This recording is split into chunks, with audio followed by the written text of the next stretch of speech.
नमस्कार दोस्तों, स्वागत है आपका अपने YouTube चैनल अपनी नौकरी में। दोस्तों, हिंदी पेडागोजी की क्लास नंबर आज की ये 6 है।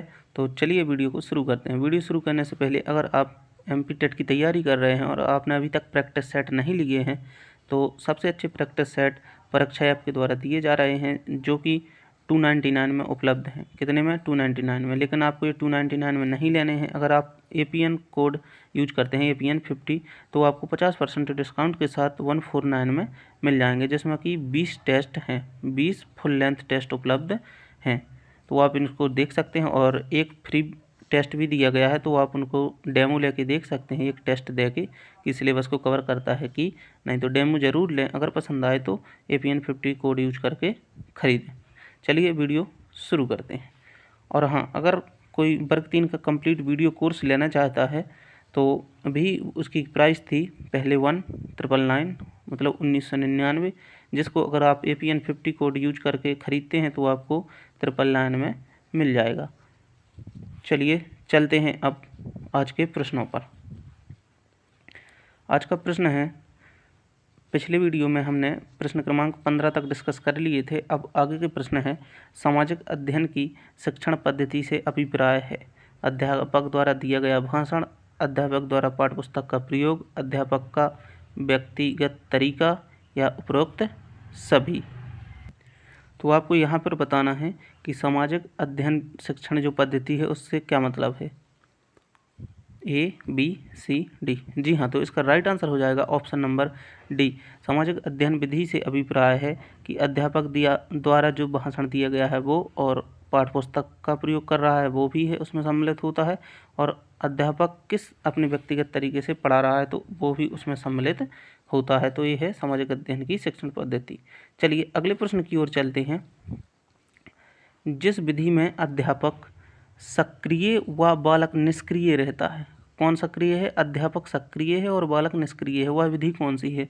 अवलोकन विधि। अवलोकन विधि में तो अवलोकन किया जाता है। कहानी विधि, प्रश्नोत्तर विधि। प्रश्नोत्तर विधि में तो बालक और जो भी प्रश्न करने वाला उत्तर देने वाला दोनों सक्रिय होते हैं। और नाटकीकरण, जो नाटक करता है वो सक्रिय होता है। तो यहाँ पर राइट आंसर हो जाएगा आपका कहानी कथन विधि। जो कहानी कहेगा, या फिर इसको व्याख्या विधि भी कह सकते हैं, जो कहानी कहेगा वो तो सक्रिय है, लेकिन जो सुन रहा है वो निष्क्रिय है। अगले प्रश्न की ओर चलेंगे। प्राथमिक स्तर के बालकों के लिए उपयुक्त विधि कौन सी है? प्राथमिक स्तर के लिए कौन सी विधि अच्छी है? व्याख्यान विधि, कहानी कथन विधि, खेलकूद विधि या फिर प्रश्नोत्तरी विधि। तो इसका राइट आंसर हो जाएगा, जो प्राथमिक स्तर के लिए सबसे अच्छी विधि मानी जाती है वो कौन सी विधि मानी जाती है? खेलकूद विधि। कौन सी विधि? खेलकूद विधि जो है वो सबसे अच्छी मानी जाती है। अगले प्रश्न की ओर बढ़ेंगे। प्रश्न क्रमांक 19, कहानी कथन विधि से बालकों में विकास होता है। कहानी कथन विधि से बालकों में किसका विकास होता है? विषय का, तार्किकता का, कल्पना का या फिर ज्ञान का। तो आपको पता है कि कहानी अगर हम सुनाते हैं बच्चों को, जैसे दादी लोग सुनाती थी परियों की कहानी, तो उससे क्या है, बच्चे कल्पना करने लगते हैं। क्या करने लगते हैं? कल्पना। तो कहानी कथन विधि से बच्चों में कल्पना का जो है विकास होता है। अगले प्रश्न की ओर चलेंगे। प्रश्न क्रमांक 20, जिस विधि में कक्षा 2 दलों में विभाजित होकर वार्तालाप में उलझ जाती है। 2 दल बन जाते हैं, कक्षा के आधे बच्चे एक साइड हो जाते हैं और आधे बच्चे एक साइड हो जाते हैं। इसके बाद वो क्या करते हैं? वार्तालाप करते हैं, वार्तालाप में उलझ जाते हैं। वह विधि कौन सी है? तो जी हाँ, आपको पता है व्याख्यान विधि में तो शिक्षक व्याख्यान देता है और बच्चे सुनते हैं, तो व्याख्यान तो होगी नहीं। और इसके बाद आ गई खेल विधि। खेल विधि में तो सभी लोग एक साथ खेलते हैं। और हो गई योजना विधि में योजना बनाते हैं। लेकिन जो कक्षा में वाद विवाद विधि होती है उसमें विद्यार्थियों को 2 दलों में विभाजित कर दिया जाता है, और इस साइड से ये लोग कोई प्रश्न करते हैं, ये लोग उत्तर देते हैं, फिर ये लोग प्रश्न करते हैं तो ये लोग उत्तर देते हैं। तो वाद विवाद विधि में कक्षा 2 दलों में जो है वो विभाजित हो जाती है। अगले प्रश्न की ओर चलेंगे। कौन सी विधि वैज्ञानिक ढंग से हल पर बल देती है? वैज्ञानिक ढंग से जो हल प्रदान करती है वो विधि कौन सी है? पर्यवेक्षित अध्ययन विधि, निरीक्षण विधि, प्रयोगशाला विधि या फिर समस्या समाधान विधि। चलिए बताइए इसका राइट आंसर क्या होगा? जो वैज्ञानिक ढंग से हल करने पर बल देती है। जी हाँ, तो इसका राइट आंसर हो जाएगा आपका option number D, option number D समस्या समाधान विधि। कौन सी विधि? समस्या समाधान विधि है जो वैज्ञानिक ढंग से हल करने पर बल देती है। अगले प्रश्न की ओर बढ़ेंगे, प्रश्न क्रमांक 22। और आज के वीडियो का जो प्रश्न क्रमांक है वो 7वां है। तो मानसिक शक्तियों का विकास करने वाली पद्धति है। मानसिक शक्तियों का विकास कौन सी पद्धति में होता है? समस्या समाधान पद्धति में, अवलोकन पद्धति में, सामाजिकृत अभिव्यक्ति विधि में या फिर योजना विधि में। तो आपको बताना है मानसिक शक्तियों का विकास कौन सी विधि में होता है। जी हाँ, तो इसका राइट आंसर हो जाएगा ऑप्शन नंबर ए समस्या समाधान विधि। कौन सी विधि? समस्या समाधान विधि में इसका राइट आंसर हो जाएगा, जिसके द्वारा मानसिक शक्तियों का विकास होता है। अगले प्रश्न की ओर बढ़ेंगे, प्रश्न क्रमांक 23। योजना व समस्या समाधान विधि में अंतर है। इस प्रश्न को अच्छे से समझना। योजना और समस्या समाधान विधि में क्या अंतर है?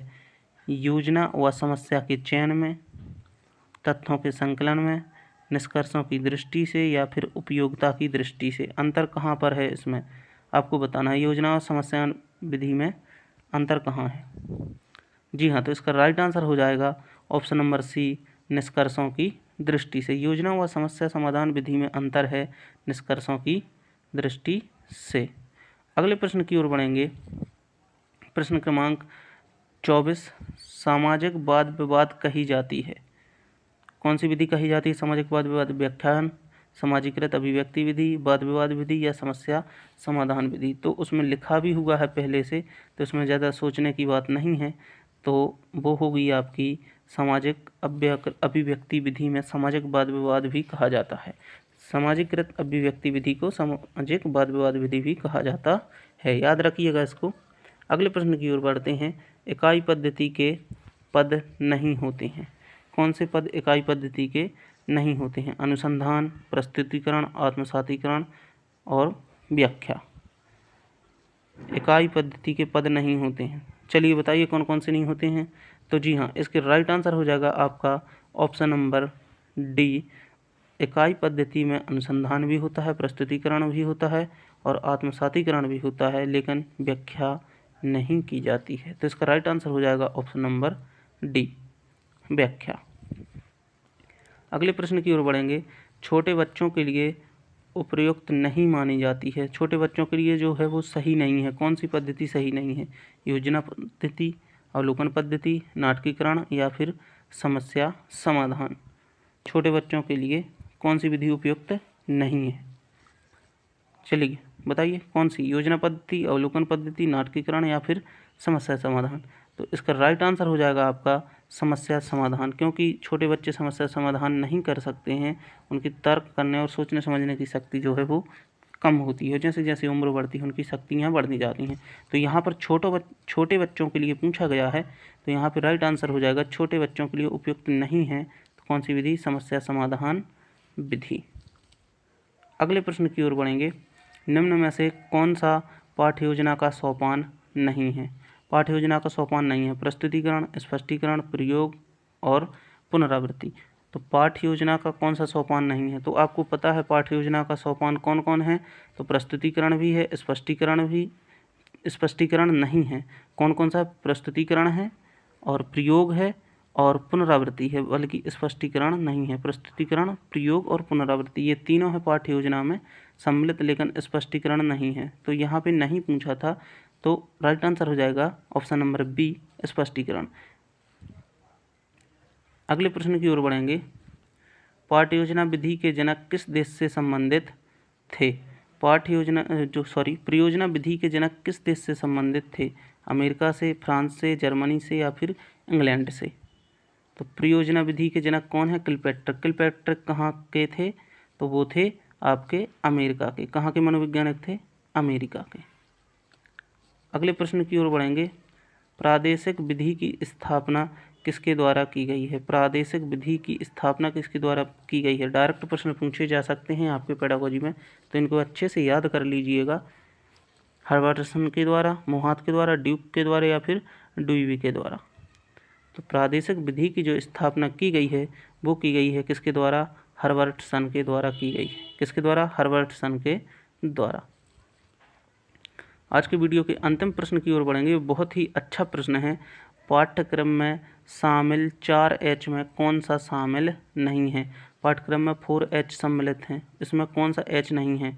ऑनेस्ट वाला H, हेल्थ, हेड, हैंड, कौन सा सम्मिलित नहीं है? तो जी हाँ, इसका राइट आंसर हो जाएगा जो इसमें सम्मिलित नहीं है या शामिल नहीं है वो है H यानी ऑनेस्ट। कौन कौन से सम्मिलित हैं? हेल्थ सम्मिलित है, हेड सम्मिलित है, हैंड सम्मिलित है, और चौथा कौन सा है? तो चौथा आपको बताना है। ये हो गया हेल्थ, हेड, हैंड, और यहाँ पर हो जाएगा आपका चौथे नंबर का क्या होगा? जल्दी बताइए क्या होगा?